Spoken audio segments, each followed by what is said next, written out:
Before the start of the 2019-20 season, the NBA universe was bubbling with excitement, no pun intended. For the first time in what seemed like an eternity, several teams were expected to contend for the chip. What came next was totally unexpected. The pandemic, the suspension, the bubble, and the Miami Heat. The Heat had 60-1 title odds to begin this season. The title could not be delivered, but they did put together an unbelievable, unlikely run to the finals. Their toughness and the famous Heat culture were perfect for the harsh environment of the bubble in Orlando. Believe it or not, it was Dwyane Wade who set the wheels in motion for the Heat's return to the biggest stage while in Chicago. This is a ClutchPoints original mini-documentary on how the upstart Miami Heat forged a finals run for the ages. Jimmy Butler is a dog.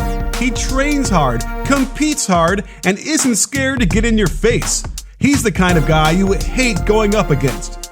And guys like that tend to rub people the wrong way. Like the time a frustrated Jimmy teamed up with third stringers to beat the starters in the now infamous Wolves practice incident. But the great ones understand. In 2016, Dwyane Wade and Jimmy Butler were teammates in Chicago. They formed a strong bond there, and Butler even had a picture of himself with D. Wade on his phone's home screen. Butler admired Wade and the tough-minded culture that Wade held up in Miami with Pat Riley, Eric Spoelstra, and Udonis Haslem. Wade once made a remark in the locker room that ultimately led to Butler landing in Miami. He said he didn't completely appreciate the Heat culture until he left South Beach for the Bulls.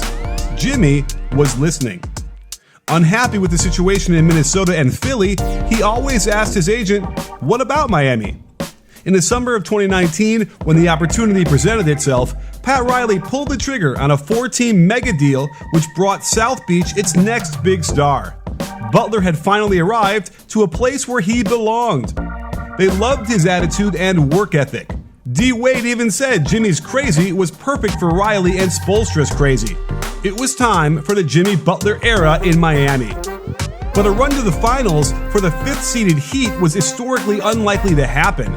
Here's a look at all the teams seeded lower than 4th to make it to the finals. The Rockets in 81 and 95, and the 99 Knicks. That's it. That's the list. On paper, the Heat did not look like a finals team. How'd they pull it off? It starts with the Heat culture. Here, Pat Riley calls the shots, and it's all about honesty, hard work, and hustle. He's a winner. He's proven that time and again, and Coach Spo is at the cusp of a Hall of Fame career. Well, maybe he's already there. In 2014, LeBron had returned to Cleveland. Soon after that, blood clots cut short Chris Bosh's career. The Heat found themselves in no man's land after 4 straight finals appearances. It is incredibly hard in the NBA to reach the top without descending to the very bottom. What goes up must come down. Nah, the Heat don't play by that rule. Within 6 seasons, Miami returned to the finals without tanking even once or drafting higher than number 10. They didn't have too many trade assets either. The Heat was able to turn around on the fly because they have something better than trade assets. They're the gold standard in scouting and player development. What's common between Bam Adebayo, Tyler Hero, Duncan Robinson, Kendrick Nunn, and Derrick Jones Jr.?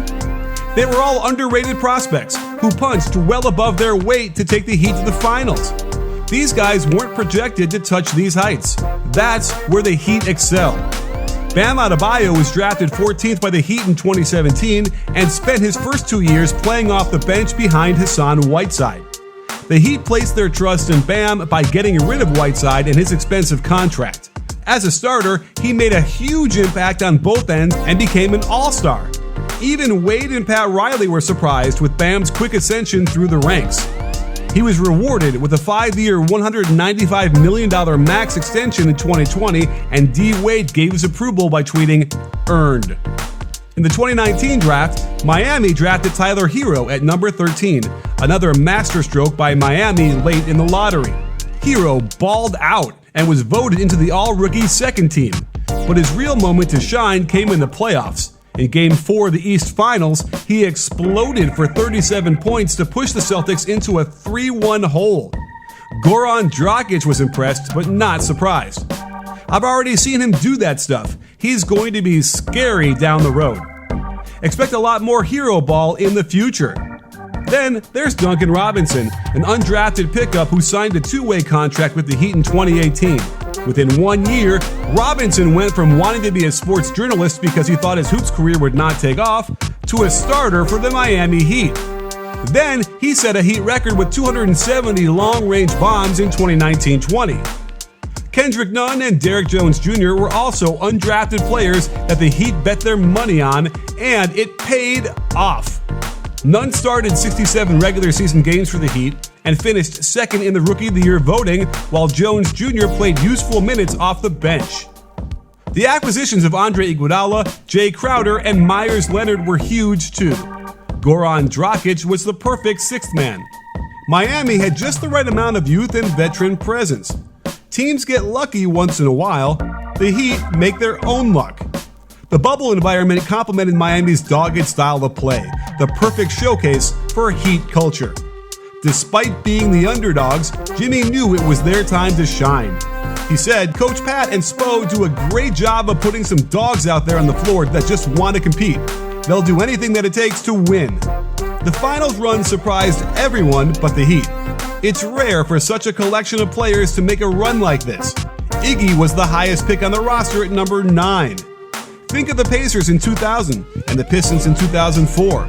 Not a whole lot of star power, but balanced squads willing to work hard for every possession. That's where the 2020 Heat finds its place in the history books.